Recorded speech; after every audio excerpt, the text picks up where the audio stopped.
I've had a music library going since really the early mid-'80s, but it goes back maybe for me personally as far as writing music back to 1979 when I just started to document every idea I had and on tape, and then suddenly found myself doing that thing that bedroom musicians do, which is acquiring more and more home recording equipment until eventually they filled up every corner of the room with analog synths and tape recorders and so forth, multi-track recorders. And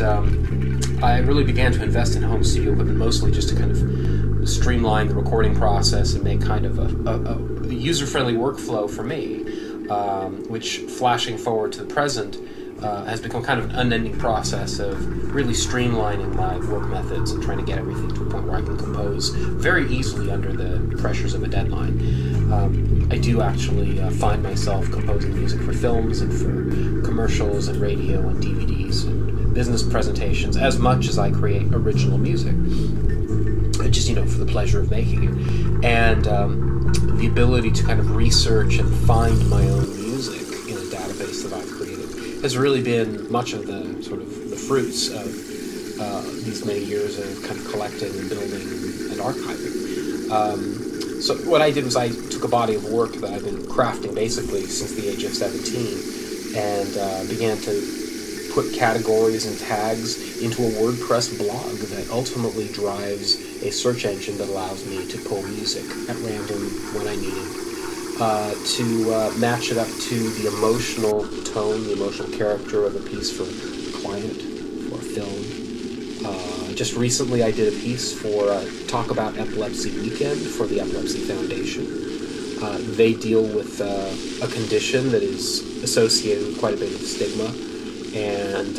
so there was quite an imperative not to let the music be heavy, but rather to do something with it that was upbeat and lifting,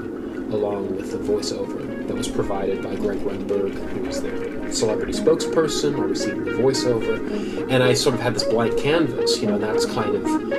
the fear we all have maybe in a deadline situation is,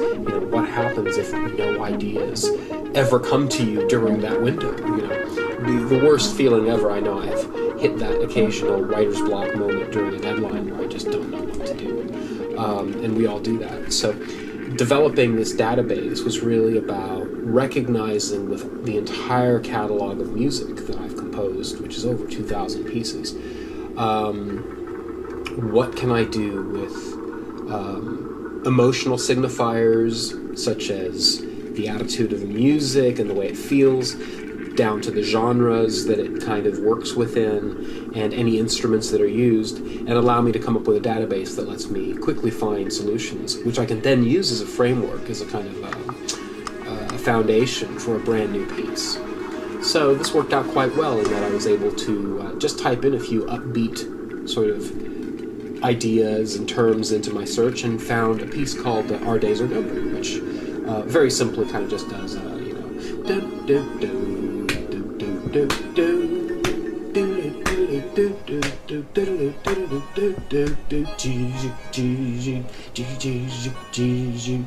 it has this nice kind of middle eight kind of feeling where it just gets all crunchy and a little bit surreal, or a little bit it's a bit phased, a little flanged, and it's a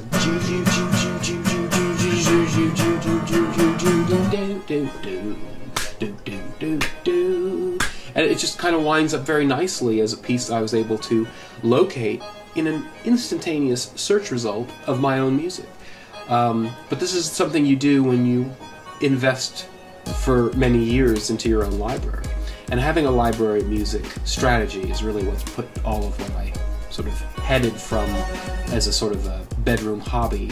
at age 17 to bring it around full circle to something I can use in my professional work. And it's really kind of an exciting process every time I pull up that search engine, because I never really quite know what it's going to suggest. Sometimes it suggests some very pleasant, sort of happy accidents and surprises, which work surprisingly well with the brief or the commission I've been given.